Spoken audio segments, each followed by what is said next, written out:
G'day folks, and welcome again to Loud and Dirty. This is where we do a deep dive into the history of guitar distortion and feedback in recorded music, and this is episode number 2. In the last episode, which was the first episode, some of the guitar distortion effects that we covered were the result of a tube amplifier being cranked beyond its capabilities, like in this track, Susie Q by Dale Hawkins from 1957.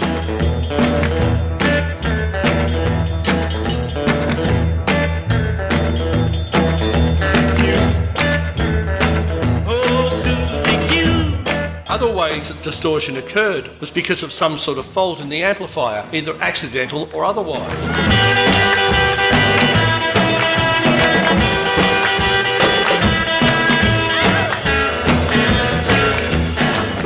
But it's now the 1960s and things are about to change. 1960. Interestingly, it was country music that was first to get onto fuzz as a guitar effect. Lee Hazelwood was a DJ, record label founder, producer, songwriter and vocalist from Manford, Oklahoma. His first hit single as a producer and songwriter was a track entitled The Fool by rockabilly artist Sanford Clark in 1956. Gathered around me, buddies. An extremely atmospheric track, this production showed right from the outset that Lee Hazelwood had some sounds in his head that were not of this world. He needs her so. He often used a top session guitarist named Al Casey on his records, and Casey once recalled that while he was always trying to keep his guitar tone as clean as possible, Hazelwood was going into another direction entirely. During another Sanford Clark recording session, this time in very early 1960, Hazelwood handed Al Casey a small metal box that he'd had made for him by some guy who worked in a radio station. Plugging into this small box, Casey's clean guitar tone was suddenly a mass of fuzzy distortion.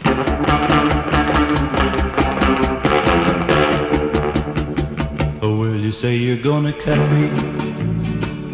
Put me 6 feet under. Released in March 1960, Go On Home is, as far as I know, the very first recording to feature a solid-state distortion unit, or as they would soon become known, a fuzz box. That time just for shooting dice.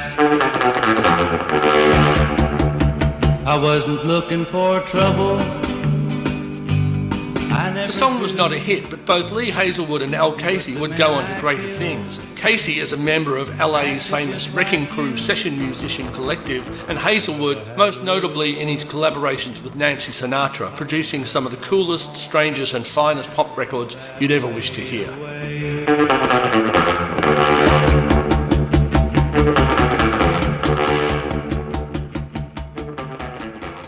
John Ford once said, or at least a character in one of his films said, "When the legend becomes fact, print the legend." In other words, sometimes a story is so good that whether or not it is actually true is immaterial. It just has to be told. And that's the approach I'm going to take with this next part of our history. So it's late 1960 and the scene is a Nashville recording studio. Country music superstar Marty Robbins is laying down his new song, Don't Worry, with the Nashville A-Team, basically Nashville's equivalent of the Wrecking Crew. Gun guitarist Grady Martin is playing a 6-string bass through the studio's mixing desk, but it doesn't sound quite right. The signal's all fuzzed out and distorted. Recording engineer Glenn Snoddy discovers that the Longevin tube preamp in one channel of the mixing console has blown a transformer. They end up completing the session, but the producer decides to later edit in some of that broken sound in the middle and end of the record, thinking that the novelty of this fuzz effect might just be different enough to make listeners hopefully open up their wallets. Don't worry about me.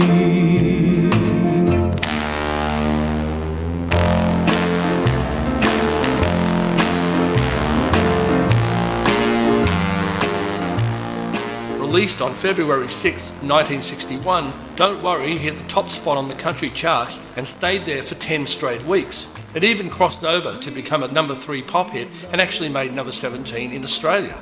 And Glenn Snoddy suddenly had an idea. Don't worry about me.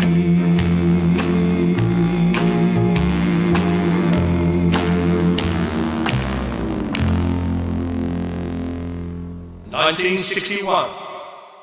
Grady Martin, who'd been the guitarist on the Marty Robbins session, attempted to cash in on the success of Don't Worry by releasing an instrumental under the name Grady Martin and His Guitar, using the same faulty preamp in the very same studio.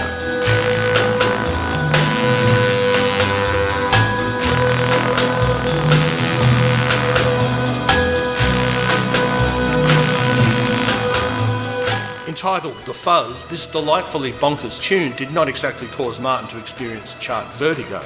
The best it could manage was a modest 120 on the Billboard listings, but Grady Martin was now a massive part of Fuzz guitar history, so good on him.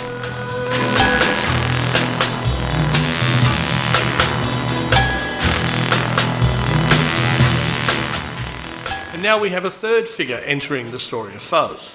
Orville Rhodes, better known as Red Rhodes, was a pedal steel guitar player, session musician, and a major electronics geek. And he, just like Lee Hazelwood's mysterious radio station friend, had built his own little metal fuzz box out of transistors, capacitors, and whatnot. He gave one of these units to a session musician friend called Billy Strange, and Strange used it on a recording by the Swedish-born singer and actress Anne Margaret.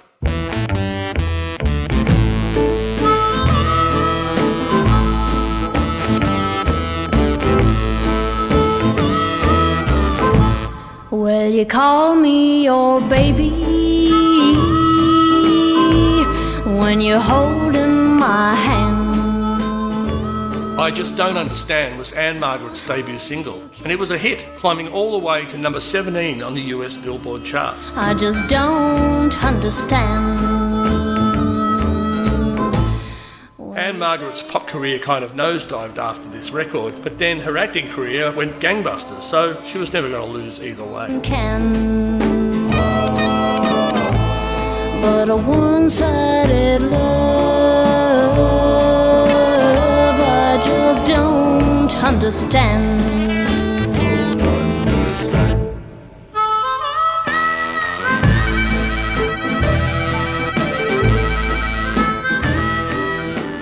Guitar instrumental music was still very much a thing in 1961, and it now became intertwined with the Californian surf culture, thanks to a guitarist named Dick Dale.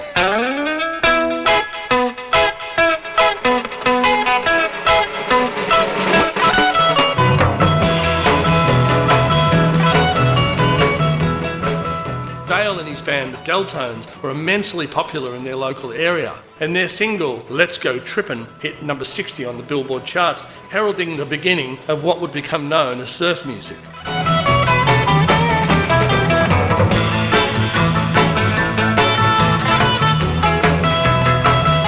The distortion used on Let's Go Trippin' is pretty much just a simple overdriven amplifier, but Dale was soon playing to audiences as big as 3,000 people a day at California's Rendezvous Ballroom, and the Fender amps that he was using were either not sufficient or were simply blowing up under the strain. Dick Dale ended up working with Leo Fender himself, and between the two of them they created the very first 100-watt guitar amplifier.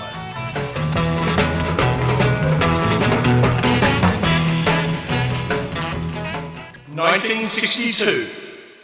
We're now at Gold Star Studios in Los Angeles, California. Phil Spector is holding court and he's producing a record for one of the many groups on his own Phillies label. Today that group happens to be Bobby Sox and the Blue Jeans, and the song is a cover version of Zippity Doo-Dah.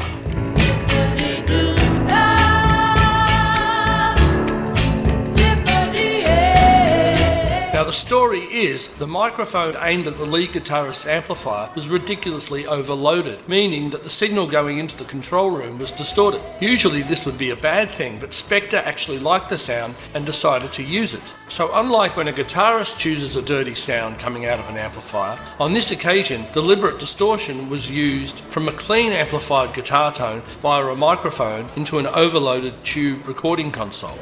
A very unique approach and very Phil Spector.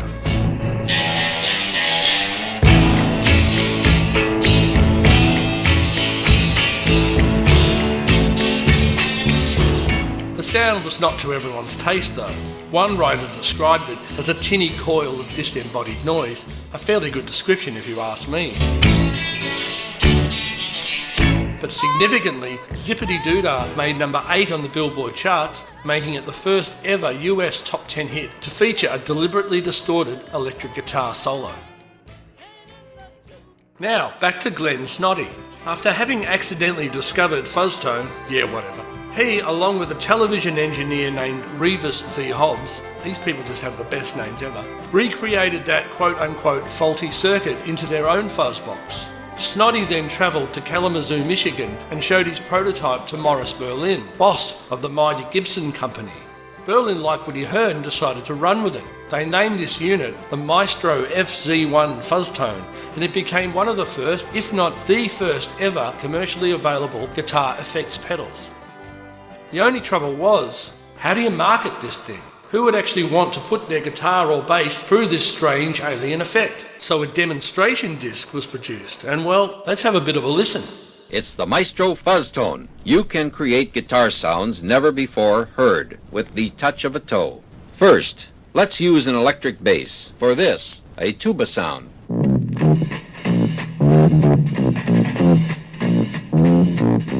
Listen to this next one carefully. The same electric bass, but now a big bass saxophone effect.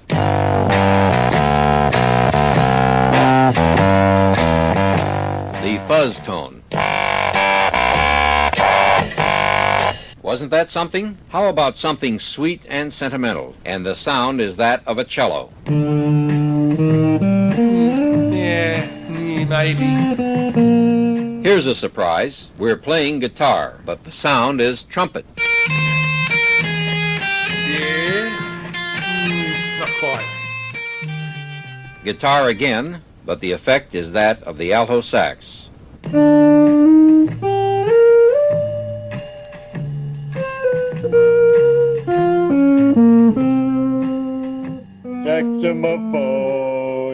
Saxophone. Yes, Homer, I think you might sound more like a saxophone than that thing.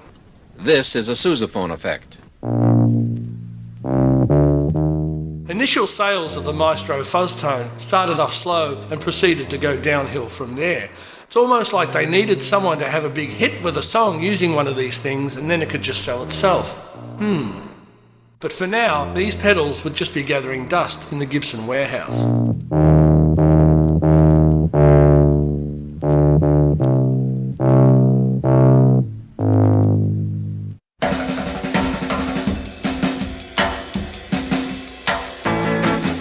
A red-hot guitar instrumental band from Tacoma, Washington was searching for any new effect they could find to make their sound more futuristic. The band was The Ventures, and they'd scored a massive hit single in 1960 with Walk Don't Run, and then managed to virtually flood the market with product ever since, releasing no less than 7 albums in just 2 years. The band somehow became acquainted with Red Rhodes, who'd made that fuzzbox on the Anne Margaret record, and so Rhodes presented Ventures guitarist Noki Edwards with one of his fuzz units, and they used it to great effect on a single entitled The 2,000 Pound Bee in late 1962.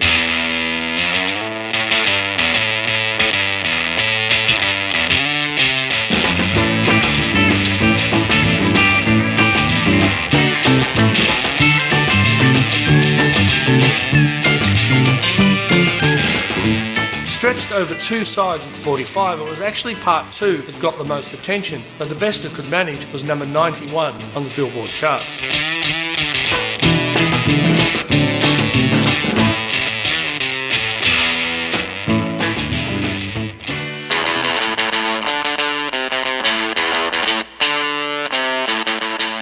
So the Ventures became the first rock and roll band to hear the potential of this new fuzz sound, and they weren't done with it yet, not by a long shot.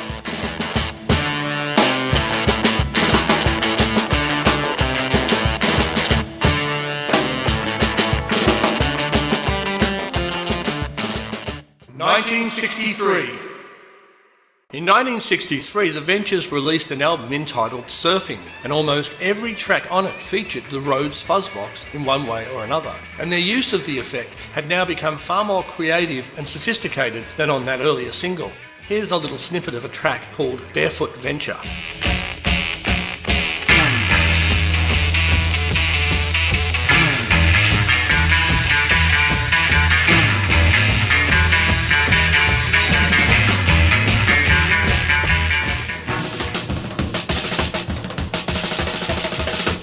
A year later, later the Ventures would release an album entitled Adventures in Space, and some of the stuff on it precedes Syd Barrett's work with Pink Floyd. It's really fantastic. The Ventures are one of the most underrated sonic pioneers of rock, and their induction into the Rock and Roll Hall of Fame in 2008 was extremely well deserved.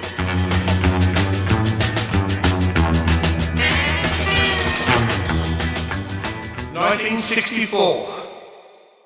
Up until now, all the talk about these incredible guitar sounds has been USA all the way. Well, Great Britain has now entered the chat.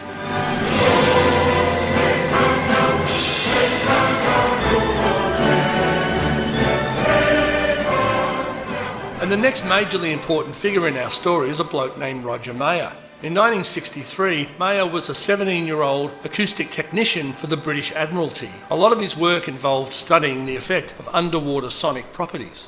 He also happened to be a huge rock and roll guitar fan. I will now directly quote Professor Michael Hicks from his invaluable book 60s Rock, Garage, Psychedelic and Other Satisfactions. While evaluating types of distortion for his job, Mayer tried to emulate and improve upon the Ventures' fuzz guitar sounds. Making fuzz boxes soon became his hobby. He gave them to his friends, Eric Clapton and Jimmy Page. So Eric Clapton owned a Roger Mayer fuzz box in early 1964. This makes perfect sense because when you listen to the B-side of the Yardbirds' debut single, a ripping version of Ernie K. Doe's A Certain Girl, you can definitely hear the distinct fuzz tone bubbling away beneath the surface. We just are in on nothing but friends. And there's a certain girl I've been in love with a long, long time. But it's Eric Clapton's scorchingly guitar solo that really seals the deal.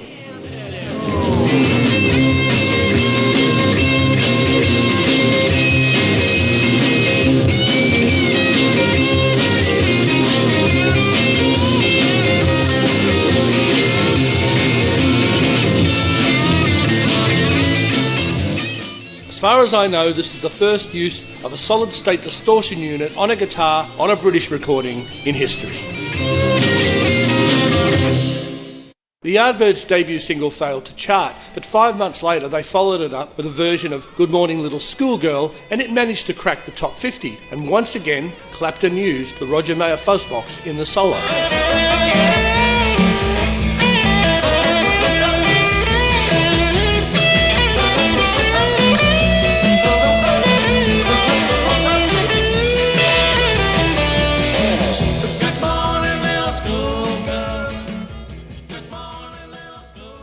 So by this stage, Roger Mayer had handed out a few homemade fuzz boxes to the guys that mattered, and some of those blokes were about to make some hits. Big Jim Sullivan was London's leading session guitarist at this time. Sullivan would eventually play on no less than 750 charting singles, including an astonishing 54 number one hits. I don't care what they say, I won't stay in a world without love. He was known as Big Jim Sullivan because there was another Jim doing the session rounds at the same time, 19-year-old Jimmy Page, and he, of course, was Little Jim. Well, Little Jim loaned Big Jim his Roger Mayer fuzzbox, and Big Jim Sullivan used it on a track called Hold Me by a flamboyant Texan-born singer named PJ Proby. Hold me, honey, won't you hold me, yeah. Hold me, never let me go. Hold Me was a decent single for Proby, and it holds the distinction of being the first UK top 10 hit to feature a genuine guitar fuzz tone.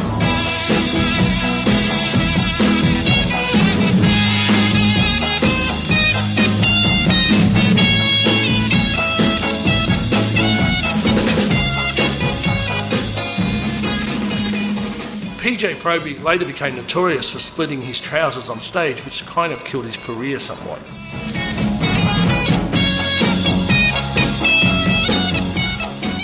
But not every guitarist in London was fortunate enough to have Roger Mayer as a friend. A 17-year-old wild child from the suburban district of Muswell Hill was forced to take a more hands-on DIY approach to distortion. Dave Davies was the lead guitarist of the Kinks, one of the new wave R&B bands on the London circuit. Having released 2 flop singles, the Kinks needed something to really cut through and stand out from what was an incredibly competitive singles market. One song that Dave's older brother Ray had written was currently killing it live. So when the band came to record it, they decided to go all out. And the result was 2 chords that changed the world.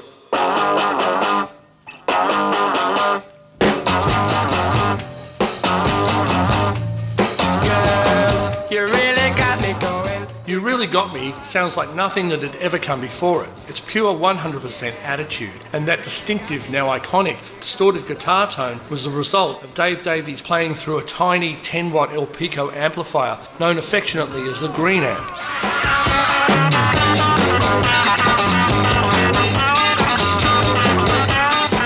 Not content with simply cranking this thing to the max, Dave then ripped into the speaker cone with a razor blade and then plugged the little amp's output speaker leads into his Vox AC30, producing, in Davies' own words, a distorted and jagged roar. As great as You Really Got Me is, I believe that the band and producer Shall Tell Me went one better in the follow-up single, All Day and All of the Night.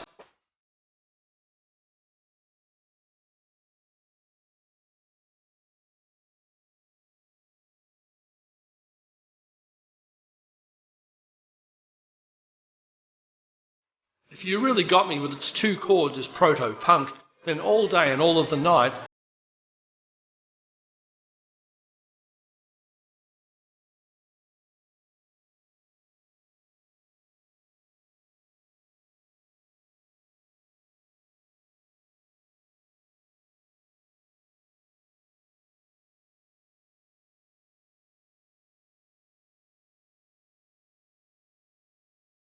haven't even talked about feedback yet. Oh yeah, in November 1964, the Beatles did this.